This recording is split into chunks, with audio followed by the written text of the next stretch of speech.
गणपति महोत्सव अब सिर्फ महाराष्ट्र में ही नहीं बल्कि पूरे देश में प्रचलित हो चुका है। गणपति के नाम पर ऐसे आयोजनों की शुरुआत बाल गंगाधर तिलक ने की थी। लेकिन क्या आप जानते हैं कि गणपति महोत्सव शुरू करने के पीछे की सबसे बड़ी वजह बहुजनों के आंदोलन को दबाना था और राष्ट्रपिता ज्योतिबा फूले के मिशन में अड़ंगा लगाना था। आगे इस वीडियो में हम जानेंगे कि कैसे बाल गंगाधर तिलक ने गणपति महोत्सव के बहाने समाज सुधारों को रोकने की कोशिश की थी। तो आइए शुरू करते हैं।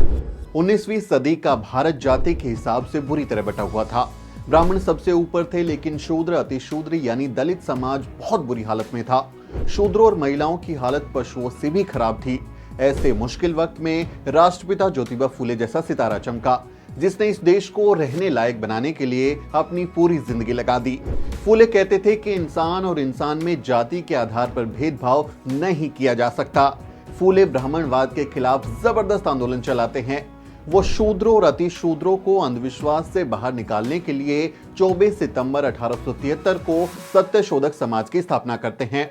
महात्मा फूले ब्राह्मणों की सत्ता को चुनौती देते हैं। वो महिलाओं की शिक्षा पर जोर देते हैं। फूले अपनी पत्नी सावित्री बाई के साथ मिलकर 1848 में भारत में लड़कियों के लिए पहला स्कूल खोलते हैं। फूले ने 19वीं सदी के भारत में क्रांति लाकर रख दी थी। उन्होंने विधवा पुनर्विवाह शुरू कराया, ब्राह्मण पुरोहितों के बिना शादी कराने की शुरुआत की, बाल विवाह के खिलाफ कैंपेन चलाया। वो जगह जगह जाकर पोस्टर चिपकाते थे, कैंपेन करते थे, स्लोगनिंग करते थे, लोगों से बात करते थे।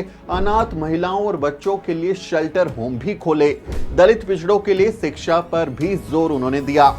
महात्मा फूले के ये काम ब्राह्मणवादी सत्ता को खत्म करने का काम कर रहे थे। सत्यशोधक समाज की गतिविधियों ने पुणे के साथ साथ पूरे महाराष्ट्र के ब्राह्मणों की नींद उड़ा दी थी। ब्राह्मणों को लगता था कि अगर शूद्र अतिशूद्र पढ़ लिख लेंगे, सवाल जवाब करने लगेंगे, महिलाएं भी शिक्षित हो जाएंगी, तो फिर उनकी दुकानदारी ही बंद हो जाएगी। ब्राह्मणवादियों ने फूले को डराने धमकाने की खूब कोशिश की।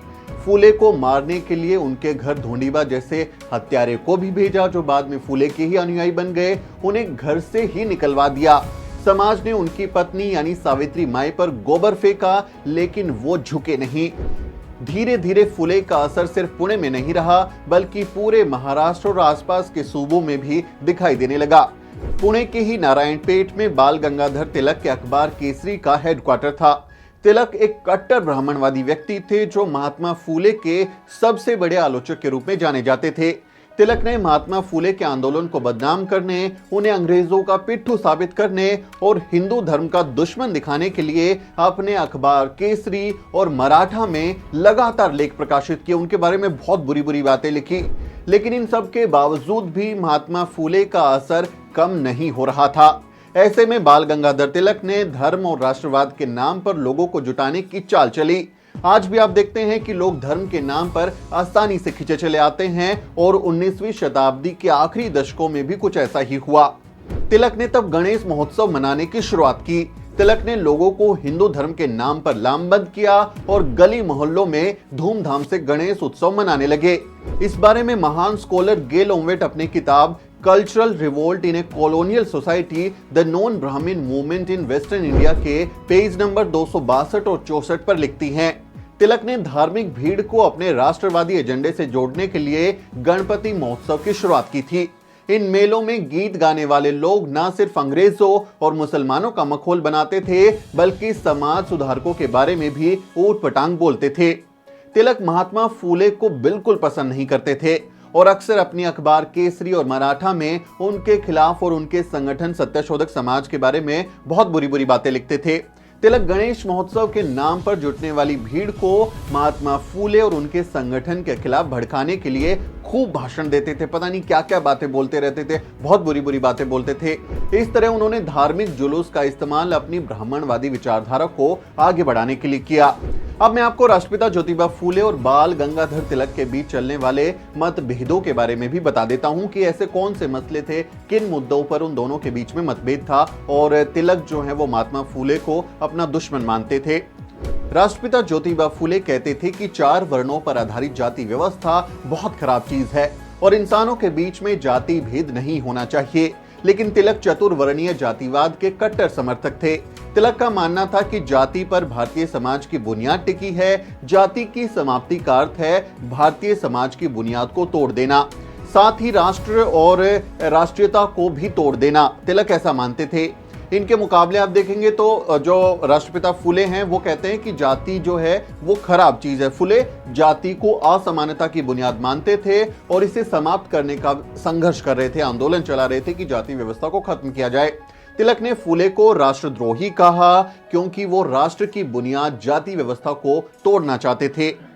महात्मा फुले कहते थे कि ब्राह्मणों ने अपने फायदे के लिए समाज को ब्राह्मण, क्षत्रिय, वैश्य और शूद्र जैसे वर्णों में बांट दिया। वो कहते थे कि जिस तरह से बाल काटना नाई का धर्म नहीं बल्कि धंधा है, कपड़े धोना धोबी का धर्म नहीं बल्कि धंधा है, उसी तरह से पूजा पाठ करना ब्राह्मण का धर्म नहीं बल्कि धंधा है। महात्मा फुले ब्राह्मणवादी जाति व्यवस्था के दुश्मन थे, जबकि तिलक को जाति व्यवस्था बहुत प्यारी लगती थी। तिलक कहते थे कि सभी जातियों को अपनी जाति का ही काम करना चाहिए, यानी चतुर्वर्ण के हिसाब से, जातियों के हिसाब से लोगों को जो काम सौंपा गया है उन्हें वही काम करते रहना चाहिए। तिलक ने महार और मातंग जैसी अछूत जातियों के स्कूलों में प्रवेश का सख्त विरोध किया और कहा कि केवल उन जातियों का स्कूलों में प्रवेश होना चाहिए जिन्हें प्रकृति ने इस लायक बनाया है, यानी कि उच्च जातियों को। यानी तिलक दलित ओबीसी को इस लायक ही नहीं मानते थे कि उन्हें शिक्षा दी जा सके। वो सिर्फ ब्राह्मणों की सत्ता चाहते थे, चित्पावन ब्राह्मण थे और अपने ब्राह्मणवादी नजरिए को आगे बढ़ाने के लिए तमाम तरीके के काम करते थे।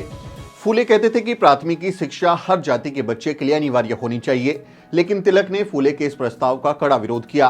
उन्होंने कहा कि कुंभी किसानों के जो समाज के बच्चे हैं उनको इतिहास, भूगोल और गणित पढ़ने की क्या जरूरत है। उन्हें अपने परंपरागत जातीय पेशे को अपनाना चाहिए, यानी जो काम उनको दिया वही करना चाहिए। आधुनिक शिक्षा उच्च जातियों के लिए ही उचित है। महात्मा फुले लड़कियों की शिक्षा पर खास जोर देते हैं, लड़कियों के लिए स्कूल खोलते हैं, लेकिन तिलक उसका कड़ा विरोध करते हैं। तिलक ने लड़कियों को शिक्षित करने का तीखा प्रतिरोध किया और इसके खिलाफ कैंपेन किया और लड़कियों के लिए स्कूल की स्थापना के विरोध में उन्होंने बाकायदा आंदोलन भी चलाया। द प्रिंट पर प्रकाशित अपने लेख में डॉक्टर मुख्तियार सिंह लिखते हैं, तिलक ने महिला शिक्षा का पूरी क्षमता के साथ विरोध किया। परिमाला वी राव ने अपने शोध पत्र में मुख्य रूप से तिलक के अखबार मराठा के हवाले से बताया है कि विष्णु शास्त्री, चिपलूणकर और तिलक के नेतृत्व में कांग्रेस के कट्टरवादी धड़े ने 1881 से 1920 के बीच किस तरह बालिका विद्यालयों की स्थापना और हर समुदाय के लिए शिक्षा देने के प्रयासों का विरोध किया। इस धड़े के विरोध के कारण महाराष्ट्र में 11 में से 9 नगर पालिकाओं में हर किसी के लिए शिक्षा देने के प्रस्ताव को हार का सामना करना पड़ा। इस धड़े ने राष्ट्रवादी शिक्षा की वकालत की, जिसमें धर्मशास्त्रों का अध्ययन और हुनर सिखाने पर जोर दिया था। तिलक की लीडरशिप में कट्टरवादी धड़े का तर्क था कि पेशवा के शासन के दौरान महिलाओं की स्थिति बहुत अच्छी थी। तिलक के ये विचार उनके अखबार मराठा के 15 मार्च 1885 के अंक में छपे हैं। महिला शिक्षा के विरोध में तिलक का तर्क था कि महिलाएं कमजोर होती हैं और उनका काम सिर्फ संतान को आगे बढ़ाना है, इसलिए उनको शिक्षित करने से उनको पीड़ा होगी, क्योंकि आधुनिक शिक्षा को समझना उनकी शक्ति से बाहर है। उनकी ये बात मराठा जो उनका अखबार है उसके 31 अगस्त 1884 के अंक में छपी है, उसका रेफरेंस आप ले सकते हैं। यानी उस समय महात्मा फुले और तिलक के बीच लगातार द्वंद्व चलता रहा। ऐसा ही द्वंद्व आप बाबा साहब डॉक्टर अंबेडकर और गांधी के बीच में भी देखते हैं। बाबा साहब डॉक्टर अंबेडकर ने अपनी किताब कांग्रेस ने अछूतों के लिए क्या किया और गांधी, रानाडे और जिन्ना में तिलक के इन समाज सुधारकों में अड़ंगा लगाने के बारे में विस्तार से लिखा है। वो उनको नायक नहीं मानते, उनको महान नहीं मानते और जो बाबा साहब डॉक्टर अंबेडकर हैं वो बार बार ये बात कहते हैं कि इस देश में महात्मा आए गए, धूल उड़ाकर चले गए, लेकिन अगर कोई असल मायनों में महात्मा है तो वो राष्ट्रपिता ज्योतिबा फूले हैं। बाबा साहब ने जब 1920 में मूक नायक की शुरुआत की थी, अपना 15 दिनों में छपने वाला पाक्षिक अखबार निकाला था, तब उन्होंने पैसे देकर तिलक के अखबार केसरी में विज्ञापन भेजा था कि आप हमारे अखबार का विज्ञापन छाप दीजिए कि हमारा ये अखबार शुरू हो रहा है। लेकिन तिलक ने उनका वो विज्ञापन नहीं छापा, जबकि बाबा साहब डॉक्टर अंबेडकर पैसे भी चुका रहे थे। इससे आप अंदाजा लगा सकते हैं कि वो बहुजन समाज से आने वाली मजबूत आवाजों के नेताओं के कितने बड़े विरोधी थे। तिलक जो हैं सीधे सीधे राष्ट्रपिता ज्योतिबा फूले, छत्रपति शाहू जी महाराज और बाबा साहब डॉक्टर अंबेडकर के खिलाफ कैंपेन करते हैं, बुरा भला बोलते हैं और ब्राह्मणवादी विचारधारा को आगे बढ़ाने के लिए राष्ट्रवाद का सहारा लेते हैं। तिलक ने आजीवन ऐसे काम किए हैं जिससे बहुजन समाज का नुकसान हो और समाज में जरूरी सुधार ना हो सके, लेकिन भारत के सवर्ण इतिहासकारों ने उन्हें एक महान राष्ट्रवादी नेता घोषित कर दिया। उम्मीद है इस वीडियो से आपको समझ आया होगा कि कैसे बाल गंगाधर तिलक जैसे कट्टरवादी ब्राह्मण ने बहुजनों के मुक्तिदाता महात्मा फुले का रास्ता रोकने के लिए धर्म का सहारा लेते हुए गणेश महोत्सव की शुरुआत की थी। असल में तो यह उत्सव बहुजनों की हकमारी करने का एक जरिया था, उसको रोकने के लिए उत्सव शुरू हुआ था, लेकिन अब बहुजन इसे ही जोर शोर से मना रहे हैं।